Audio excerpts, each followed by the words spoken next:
Hi every one. ഇന്നലെ മുതൽ നമ്മളെല്ലാവരും സോഷ്യൽ മീഡിയയിൽ കാണുന്ന ഒരു വീഡിയോ ആണ്. ആസിഫ് അലിയെ ഒരാൾ അപമാനിച്ചു എന്ന് പറഞ്ഞിട്ടുള്ള ഒരു വീഡിയോ അല്ലേ. അപ്പോൾ നമ്മൾ ആ ഒരു വീഡിയോ സൂക്ഷിച്ച് നോക്കിക്കഴിഞ്ഞാൽ നമുക്ക് മനസ്സിലാവും ആസിഫ് അലി എന്ന നടനെ രമേശ് നാരായണൻ എന്ന് പറയുന്ന ഒരു മ്യൂസിഷ്യൻ അപമാനിച്ചിട്ടുണ്ടോ ഇല്ലയോ എന്നുള്ള കാര്യം. ഇന്നലെ നടന്ന ആ ഒരു ചടങ്ങിൽ ആസിഫ് അലി എന്ന നടന്റെ കയ്യിൽ നിന്ന് തനിക്ക് അവാർഡ് വേണ്ട എന്നുള്ള രീതിയിലുള്ള ഒരു ബോഡി ലാംഗ്വേജ് ആണ് നമ്മൾ ആ ഒരു വ്യക്തിയിൽ നിന്ന് കണ്ടത്. രമേശ് നാരായണൻ എന്ന് പറയുന്ന ആ ആളിന്റെ പെരുമാറ്റത്തിൽ നിന്ന് നമ്മൾ കണ്ടത്. ആ ഒരു വീഡിയോയിൽ അയാളുടെ ബോഡി ലാംഗ്വേജ് കംപ്ലീറ്റ്ലി നെഗറ്റീവ് ആയിരുന്നു അല്ലേ. നമ്മളത് സൂക്ഷിച്ച് നോക്കിയാൽ നമുക്ക് മനസ്സിലാവും. സൂക്ഷിച്ച് നോക്കണ്ട, ജസ്റ്റ് ആ ഒരു വീഡിയോ കണ്ടാൽ തന്നെ നമുക്ക് മനസ്സിലാവും അയാൾ അവിടെ കംപ്ലീറ്റ് നെഗറ്റീവായിട്ടാണ് ബിഹേവ് ചെയ്തത്. ആസിഫ് അലി അടുത്ത് വന്നപ്പോൾ ഒന്ന് മുഖത്ത് പോലും നോക്കാതെ ആ ഒരു അവാർഡ് ലെഫ്റ്റ് ഹാൻഡ് വെച്ച് ഇങ്ങനെ വാങ്ങിച്ച് ചുമ്മാ ഒരാളിങ്ങനെ ഒരു സാധനം തരുമ്പോൾ ജസ്റ്റ് വാങ്ങിക്കുന്ന പോലെ വാങ്ങിച്ചിട്ട് വേറൊരാൾ ആസിഫ് അലിയെക്കാളും കുറച്ചും കൂടി വലിയ മുതിർന്ന അല്ലെങ്കിൽ കുറച്ചും കൂടി മൂല്യമുണ്ട് എന്ന് അയാൾ വിശ്വസിക്കുന്ന ഒരാളെ വിളിച്ചിട്ട് അയാളുടെ കയ്യിൽ അത് കൊടുത്തിട്ട് വീണ്ടും വാങ്ങിക്കുകയായിരുന്നു ചെയ്തത്. അപ്പോൾ ആ ഒരു വീഡിയോ വൈറലായതിനു ശേഷം ഒരുപാട് പേര് അയാളെ പറ്റി മോശം പറയാൻ തുടങ്ങി, അയാളെ നെഗറ്റീവായിട്ട് അയാൾക്കെതിരെ സംസാരിക്കാനൊക്കെ തുടങ്ങി. ഈ പറയുന്ന ഞാൻ ഉൾപ്പെടെ അയാളുടെ പേജ് നോക്കിയപ്പോൾ ആ പേജിൽ അയാളുടെ സോഷ്യൽ മീഡിയ പേജുകളിലെല്ലാം അയാളെ ഭയങ്കരമായിട്ട് ആൾക്കാർ ചീത്ത പറയുന്നു, അയാളെ ഭയങ്കരമായിട്ട് അയാളുടെ വൃത്തികെട്ട ലാംഗ്വേജ് ഒക്കെ യൂസ് ചെയ്ത് സംസാരിക്കുന്നതൊക്കെ കണ്ടു. അപ്പോൾ പലരും കുറച്ച് പേരെങ്കിലും പറയുന്നുണ്ടായിരുന്നു അയാളുടെ സൈഡിൽ അയാൾക്ക് പറയാനുള്ളതും കൂടെ കേട്ട് നോക്ക്, എന്നിട്ട് അയാളെ കുറ്റക്കാരനാക്കിയ പോരെ എന്ന്. ശരി, അയാൾ പറഞ്ഞതും കേട്ടു നോക്കി. അയാൾ പറഞ്ഞത്, ഞാൻ ആസിഫ് അലിയെ കണ്ടില്ല, അല്ലെങ്കിൽ ആസിഫ് അലി ആണ് എനിക്ക് അവാർഡ് തരുന്നത് എന്ന് ഞാൻ അറിഞ്ഞില്ല. ആസിഫ് അലി അവിടെ വന്ന് നിന്നപ്പം ഞാൻ വിചാരിച്ചു വേറെ ആരും ആണ് എനിക്ക് അവാർഡ് തരാൻ പോകുന്നത്, ഇങ്ങനെയൊക്കെയാണ് അയാൾ പറഞ്ഞത്. പക്ഷെ ആ പറഞ്ഞത് കേട്ടാൽ തന്നെ നമുക്ക് മനസ്സിലാവും അത് പ്രശ്നം കുറച്ച് വഷളായപ്പം ഒന്ന് തടി തപ്പാൻ വേണ്ടിയിട്ട് പറഞ്ഞ ഒരു റീസൺ കണ്ടുപിടിച്ച് പറയുന്നത് പോലെ തന്നെ നമുക്ക് മനസ്സിലായിട്ടുണ്ട്. അപ്പം സത്യത്തിൽ അദ്ദേഹത്തിന്റെ ഭാഗത്ത് തെറ്റ് സംഭവിച്ചിട്ടുണ്ട് എന്ന് സാധാരണ ഭക്ഷണം കഴിക്കുന്ന എല്ലാവർക്കും മനസ്സിലായിട്ടുണ്ട്. നമുക്ക് എല്ലാവർക്കും തന്നെ ആ ഒരു വീഡിയോയിൽ നിന്ന് അത് വ്യക്തമായിട്ട് മനസ്സിലാവുന്നുണ്ട്. അയാളുടെ സൈഡിലുള്ള അയാളുടെ ഉള്ളിൽ കടന്ന ഈഗോയാണ് പുറത്തു വന്നത്.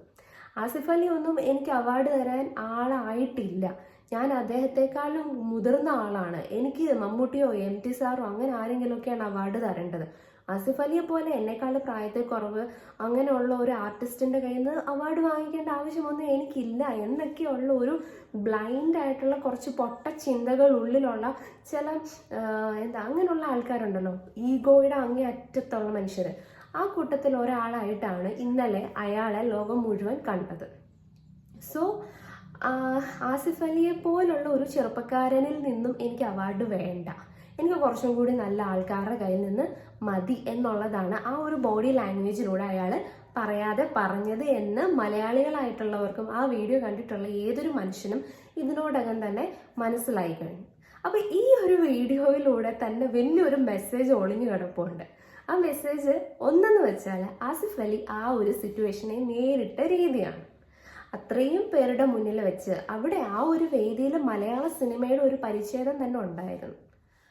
ഒരുപാട് ആർട്ടിസ്റ്റുകൾ ഉണ്ടായിരുന്ന ഒരു വേദിയായിരുന്നു അത്. അപ്പൊ ആ രമേശ് നാരായണൻ എന്ന് പറയുന്ന ആൾക്ക് സ്റ്റേജിൽ കയറാൻ ബുദ്ധിമുട്ടുണ്ട്, അതുകൊണ്ട് അവിടെ നിന്ന് അവാർഡ് വാങ്ങിച്ചാൽ മതി എന്നുള്ള ഒരു തീരുമാനമായിരുന്നു അവിടെ ഉണ്ടായിരുന്നത്. അപ്പോൾ ആദ്യം ആരാണ് രമേശ് നാരായണൻ എന്ന് വ്യക്തമായിട്ട് അവിടെ അവതാരികയ്ക്ക് പോലും പറയാൻ പറ്റില്ല. അവര് സന്തോഷ് നാരായണൻ എന്നൊക്കെ കയറി പറയുന്നുണ്ടായിരുന്നു.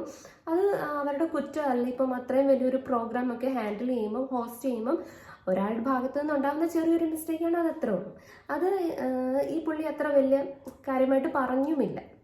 പക്ഷെ അവിടെ സംഭവിച്ചത് ആസിഫ് അലി ആണ് അപ്പോൾ നിലവിൽ അവിടെ ഉണ്ടായിരുന്നത്. മമ്മൂട്ടി പോയി, മറ്റു പലരും ഒക്കെ പോയി.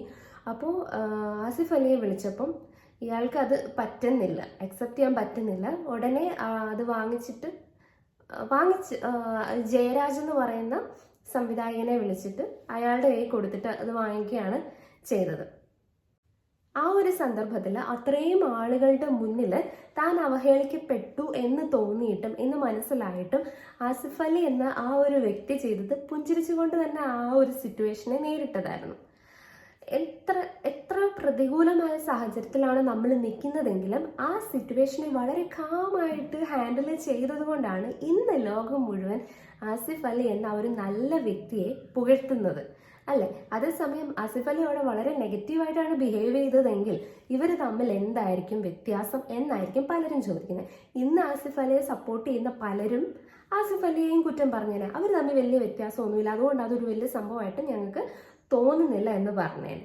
പക്ഷെ ആസിഫ് അലി അവിടെ താൻ അവഹേളിക്കപ്പെട്ടിട്ടും വളരെ ഒരു ബ്യൂട്ടിഫുൾ ആയിട്ടുള്ള ഒരു സ്മൈൽ തൻ്റെ ഫേസിൽ കീപ്പ് ചെയ്തുകൊണ്ട് തന്നെ അദ്ദേഹത്തിന്റെ മാന്യത മുഴുവൻ പ്രകടിപ്പിച്ചുകൊണ്ട് തന്നെ അവിടെ ഇരുന്നു. അതേസമയം മറ്റേ ആളിന്റെ ഉള്ളിലെ ഈഗോ അല്ലെങ്കിൽ ആ ഒരു വിഷം പുറത്തു വന്നതോടുകൂടി അയാൾ അവിടെ ചെറുതാവുകയും ആസിഫ് അലി എന്ന് പറയുന്ന വ്യക്തി അവിടെ വലുതാവുകയും ചെയ്തു.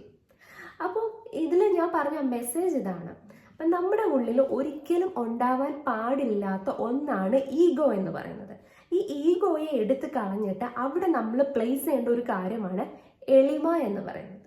നമ്മുടെ ലൈഫിൽ നമ്മൾ എപ്പോഴും കീപ്പ് ചെയ്യേണ്ട ഒരു കാര്യമാണ് എളിമ എന്ന് പറയുന്നത്. എളിമയുള്ള വ്യക്തി എവിടെയും വിജയിക്കും, എവിടെയും തിളങ്ങും, എവിടെയും സൂപ്പർ സ്റ്റാർ ആവും.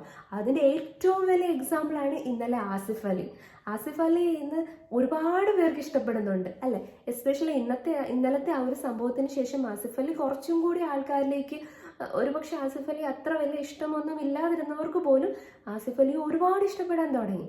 അതാണ് എളിമയുടെ ഗുണം. അതുകൊണ്ട് ആർക്ക് നേട്ടമുണ്ടായി? ആസിഫ് അലിക്ക് നേട്ടമുണ്ടായി. ആസിഫ് അലി കുറെ കൂടെ ആൾക്കാർ ഇഷ്ടപ്പെടാൻ തുടങ്ങി.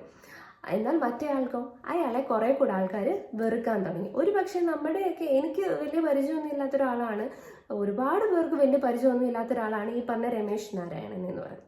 എന്നാൽ ആസിഫ് അലി എന്ന് പറഞ്ഞാലോ ഒട്ടുമിക്ക ആൾക്കാർക്കും അറിയാവുന്ന കേരളത്തിലെ മലയാളത്തിലെ വളരെ മികച്ച ഒരു നടനാണ്. യങ്സ്റ്റേഴ്സ് ആയിട്ടുള്ള ആക്ടേഴ്സിൽ വളരെ മികച്ച ഒരു നടൻ, അത്യാവശ്യം മുൻനിരയിലുള്ള ഒരു നടനാണ്. അപ്പം അങ്ങനെയുള്ള ഒരു വ്യക്തിയെ നമുക്ക് എല്ലാവർക്കും അറിയാം. പക്ഷെ ഈ പറഞ്ഞ ആളിനെ നമുക്ക് അറിയില്ല, പലർക്കും അറിയില്ല. ഇന്ന് അറിയാവുന്നവരും ഉണ്ടായിരിക്കാം, ആർക്കും അറിയത്തില്ലെന്നല്ല, ഉണ്ടായിരിക്കാം. പക്ഷേ ഇന്നലത്തെ ആ ഒരു പ്രവൃത്തിയിലൂടെ രണ്ടുപേരുടെയും രണ്ട് തരത്തിലുള്ള ക്യാരക്ടേഴ്സാണ് ലോകത്തിന്റെ മുന്നിലേക്ക് തുറന്നു കാട്ടപ്പെട്ടത്, അല്ലെ? അപ്പോൾ ഈ മെസ്സേജ് ഇത്രയേ ഉള്ളൂ. നമ്മുടെ ലൈഫിൽ നമുക്ക് വിജയിക്കണമെങ്കിൽ അല്ലെങ്കിൽ നമ്മളെ ആൾക്കാർ ഇഷ്ടപ്പെടണമെങ്കിൽ നമുക്ക് വേണ്ട ഒരു കാര്യമാണ് എളിമ എന്ന് പറയുന്നത്. അതുണ്ടെങ്കിൽ നമ്മളെവിടെയും ഷൈൻ ചെയ്യും. ഇനി അതല്ല, നമ്മളെ ആൾക്കാർ വെറുക്കണം എന്നാണ് നിങ്ങളുടെ ആഗ്രഹമെങ്കിൽ, അങ്ങനെ ആരും ആഗ്രഹിക്കത്തില്ലെന്ന് എനിക്കറിയാം. അങ്ങനെ ഉണ്ടെങ്കിൽ അതിന് ഏറ്റവും പറ്റിയ ഒരു ബെസ്റ്റ് ആയിട്ടുള്ള ഒരു ടൂളാണ് ഈഗോ എന്ന് പറഞ്ഞത്. ഈ മനുഷ്യന്റെ ഉള്ളിലുണ്ടായിരുന്ന ഈഗോയാണ് അദ്ദേഹത്തിന്റെ ഇമേജ് പാതി തകർത്ത് കളഞ്ഞില്ലേ. സോ അതുകൊണ്ട് തന്നെ നമ്മുടെ ലൈഫിൽ നമ്മൾ എവിടൊക്കെ ചെന്നാലും, ഏത് വലിയ പൊസിഷനിൽ എത്തിയാലും മനസ്സിൽ എളിമ എന്ന് പറയുന്നത് സൂക്ഷിക്കുക. ഒരു വ്യക്തിയെയും കൊച്ചാക്കി കാണാതിരിക്കുക, ഒരു വ്യക്തിയെയും നമ്മൾ താഴ്ത്തി കാണാതിരിക്കുക. ഇന്നലെ അദ്ദേഹം ചെയ്തത് എന്താ? ആസിഫ് അലി ഒന്നും എനിക്ക് അവാർഡ് തരാൻ വളർന്നിട്ടില്ല, എനിക്ക് വേറെ ആരെങ്കിലും ആണ് വേണ്ടത് എന്നൊക്കെ ചിന്തിച്ചു. ആസിഫ് അലിയെ കൊച്ചാക്കി. പക്ഷെ എന്താണ് സംഭവിച്ചത്? റിസൾട്ട് വന്നപ്പം അയാളാണ് ചെറുതായത്, അല്ലെ? അതാണ് ഈഗോ ഉള്ളവർ ഒരിക്കലും വളരില്ല. വളർന്നാൽ തന്നെ ആ വളർച്ച ഒരു സ്റ്റേബിൾ ആയിട്ട് അവിടെ നിൽക്കത്തില്ല. അവർ എപ്പോഴും താഴെ വീണേക്കാം, എപ്പോൾ വേണേലും താഴെ വീണേക്കാം. എന്നാൽ ഈ എളിമ എന്ന് പറയുന്ന കാര്യമുള്ളവർ ലൈഫിൽ ഓരോ ചുവടും മുന്നോട്ട് വെച്ചുകൊണ്ടേയിരിക്കും. കാരണം അവിടെ അവർക്ക് മറ്റുള്ളവരുടെ സപ്പോർട്ട് കിട്ടും, മറ്റുള്ളവരുടെ സ്നേഹം കിട്ടും, എല്ലാം കിട്ടും. അവിടെ അവർക്കൊരു അവരുടെ തന്നെ പ്രവൃത്തിയിൽ നിന്നുണ്ടാവുന്ന ഒരു വലയം അവർക്ക് ചുറ്റും ഉണ്ടാവും, പോസിറ്റിവിറ്റിയുടെ. അപ്പോൾ ഇത്രയേ ഉള്ളൂ. നമ്മളും ഈ പറഞ്ഞ ഈഗോയൊക്കെ നമ്മുടെ മനസ്സിലുണ്ടെങ്കിൽ അതൊക്കെ കണ്ടുപിടിച്ച് പെറുക്കിയെടുത്ത് കളഞ്ഞ് മൈൻഡൊക്കെ നല്ല ക്ലീൻ ആക്കി വെച്ചിട്ട് അവിടേക്ക് ഈ പറഞ്ഞ ആസിഫ് അലിയുടെ ആ ഒരു നല്ല പോയിന്റ് ആയിട്ടുള്ള എന്തായിരുന്നു എളിമ, അല്ലെങ്കിൽ ആ ഒരു മുഖത്തെ ഒരു പുഞ്ചിരിച്ചുകൊണ്ട് ഏത് നെഗറ്റീവ് സിറ്റുവേഷനെ നേരിടാൻ വേണ്ടി ശ്രമിച്ചാൽ നമ്മളും നമ്മുടെ ലൈഫിൽ ഇതേപോലെ സക്സസ്ഫുൾ ആവും. Thank you so much.